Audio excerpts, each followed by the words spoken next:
Hello and welcome again to an art lesson. My name is Jennifer Hawkins-Connolly and I teach art at Joseph Charter School, and here we are online due to the COVID virus. Today's lesson is going to be making papier-mâché animals. Now, for many of you, we started this earlier in the year, and due to the fire at Joseph, most of those had to be thrown out. So we're going to review on how to do papier-mâché. So what papier-mâché is, it's very much like the collages we did in the previous lesson, only we're taking it three-dimensional. So we're going to be dealing with form, that is the three-dimensional look of the animal, and to make it look interesting from all sides. Now this is a gray whale, and how I went about starting to make this or any of the other animals was I took newspaper and I just wadded it up. This is a base to start from. So things like whales, dolphins, porpoises, and so forth start out with this kind of tapered shape. I've wadded it up as tight as I can so that it'll be easy to put the papier-mâché over the top of it. I can take and secure it with a little bit of tape so it doesn't come undone. I would tape that, shape it, add things onto it, and then get ready to put the papier-mâché on. Now, what we're doing, our theme is, what in the sea, where in the sea is Mrs. B and what might she see? So Mrs. Blankenship was taking a sailing ship from up in Canada all the way down to Baja California in Mexico.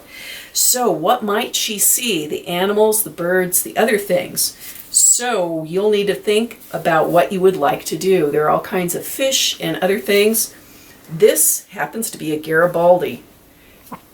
If you can see up there, I've looked up my visual references, so you can look up online fish and other things, and I've got the things I will look at to make the fish. So I took this one, and to make this, again, I started out with just newspaper, and I was kind of folding it in on itself until I get the basic shape of my fish, and then I tape it in place. I can cut out fins out of cardboard and add those on a little bit later. Now another way to start too, especially if you're going to do a fish, is to look up your fish, draw it on a piece of cardboard. This is just a pizza box. Cereal boxes work too. Cut that out and then start wadding up smaller pieces of paper and taping them down to give your creature a little more volume.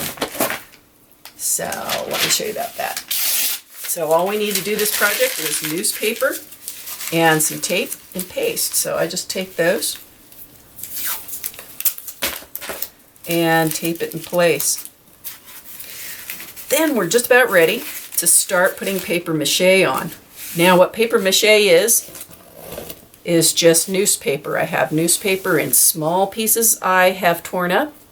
I have it in kind of medium-sized chunks, and then I have strips. So I just rip the paper up, and then to put the papier-mâché together, I take my paste. Now this is cornstarch paste. I did another video on that. I get it on my fingers.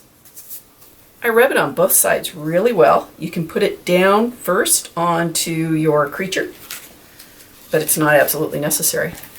And then I just start rubbing it in place, pushing out the air bubbles. Now I'm going to go to this one, the Garibaldi. I have a little fin here. It's made out of cardboard. I've taped it on. And I can just papier-mâché over the top of it. Small pieces are great for the small areas. And I just wrap it around the whole area, press it down, press it over the top, and get a good connection. We're going to need 4 layers to make them nice and strong. And we just overlap. So a little more paste. It's kind of fun. I like to put on music when I do this part.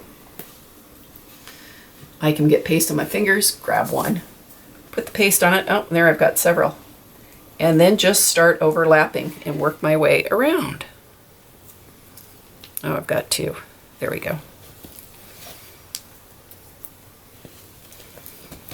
And it'll need 4 layers. You might need to let it dry in between.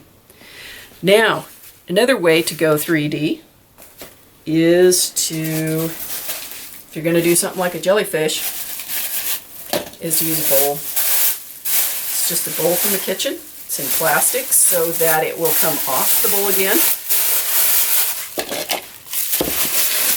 And then I just start putting that paper mache on and overlapping it. I have 4 layers here. It's nice and dry, so I was able to pop it off. And now I can start thinking about my pelagic invertebrate, my jellyfish, and how I might go about working with it from here.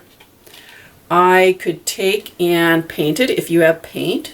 Now acrylics are temper work. It's not necessary to paint though. We can paint these next fall if we need to. And you could think about things like, do I have other stuff that I could add on as tentacles? So this is just off of produce from the store.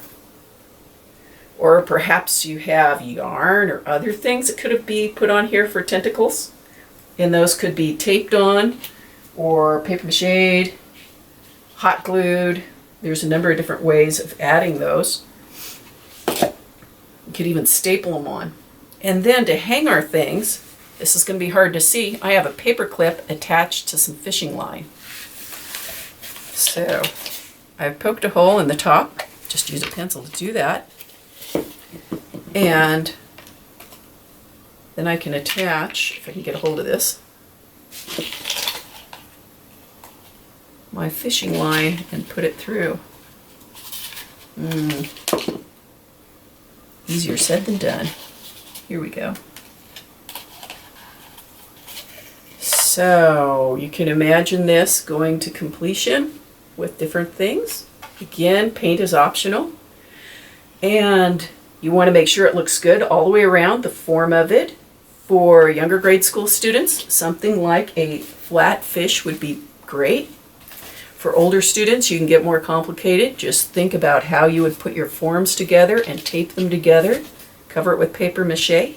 And then when you're done, send me a picture of it so I can see. I look so forward to seeing what you create. Thank you so much. Bye.